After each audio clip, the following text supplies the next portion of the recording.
Welcome to Leon Light. I am Jimmy, your host. Today we are beginning our studies in a series that is going to last possibly into March. 1st and 2nd Peter and 1st John. Now, we're in the first chapter of 2nd Peter. And we're going to keep this sort of short. And have a little more focused Bible study here.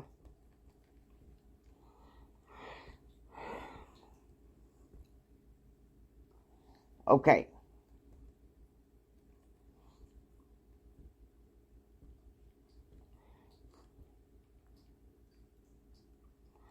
We're going to look at verse 6 through 8. Okay? Of 1 Peter chapter 1. Verse 6. Wherein we greatly rejoice, though now, for a season,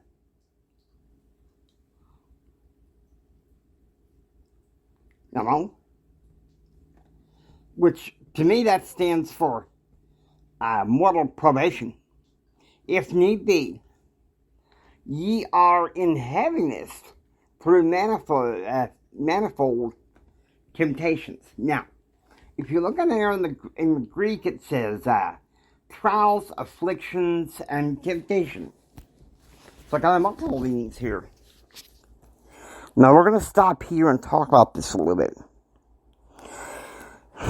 I'm glad to stumble across this because this past week, to cap up 2021, has been trials. Serious trials. And if you ask me, 2021, I'll never to say New Year's Eve ended just like it began. In like a lion and out like a lion. And not a very good, well-behaved lion either. What can I say? I'm not going to talk too much about it, but it is an issue that temptation strikes at the heart of our faith. Today in Sunday school at my ward, I was one of the teachers in the lesson, and it has really hit home with me this past week from Come Follow Me to realize that Satan will do anything, try anything, to test our identity in Christ. Okay? So, the title of this episode today is obvious. Buoyancy through temptation. Okay, so I want you to think about this. There's no doubt in my mind that temptation hits all of us. It hits all of us. And it's, to be honest with you, that's why we need to fortify ourselves spiritually daily. Because if we don't, we're in deep trouble. And Satan loves to distract us on that. So, with that, we're going to go ahead and continue on to verse 7. That the trial of your faith, okay? Because there needs to be an opposition in all things, right?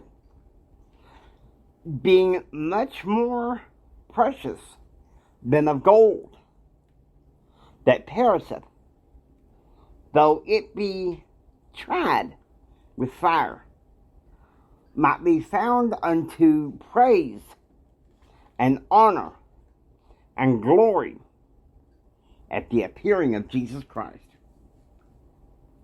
Alright? We're going to stop here a little bit. Just a little bit. And I'm going to tell you this. One of the things I think you need to look at is that the restoration of the gospel of Jesus Christ. That is the precious jewel. Your faith in the restoration is that precious jewel. Now, we're going to wrap it up with verse 8. Verse 8, okay? Verse 8 says, whom having not seen ye love, and whom though now ye see him not, yet believing, ye rejoice with joy unspeakable and full of glory. Now, doesn't that just give you hope? Doesn't that just give you hope?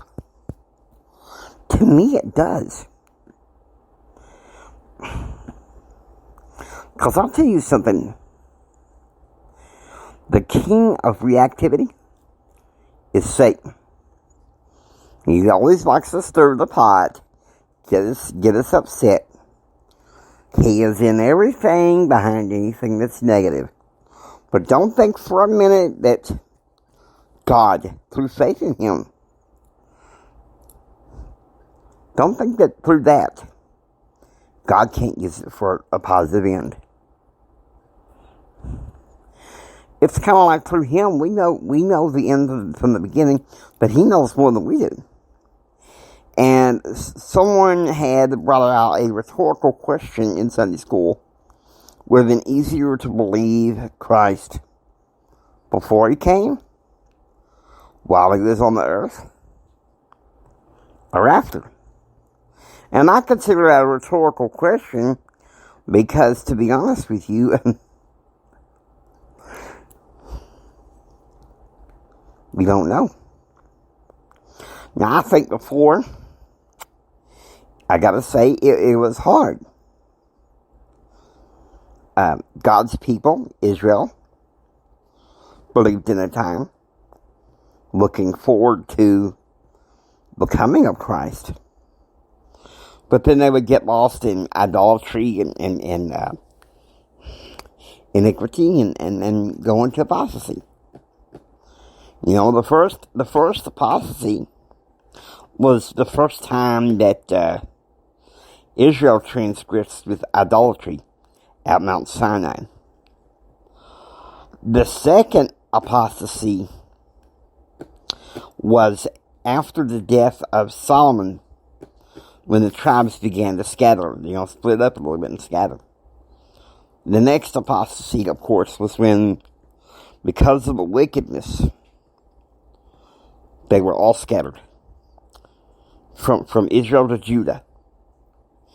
And then they were gathered again together to make the temple.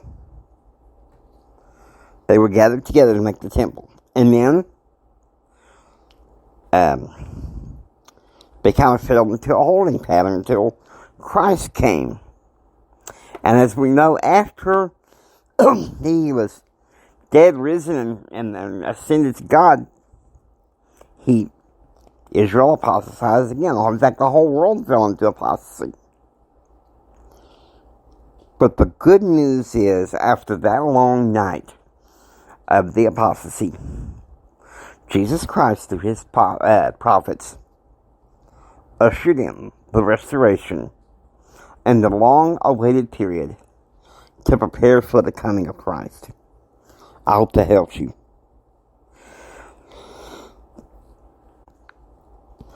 Now, I hope you enjoyed listening to Leah Home Light. If you like what you hear, please subscribe and become a part of the Leah Home Light family. This is Jimi Hendrix saying, until next time, remember who you are. Read your scriptures. Fortify yourself spiritually. And preach the gospel. God bless you.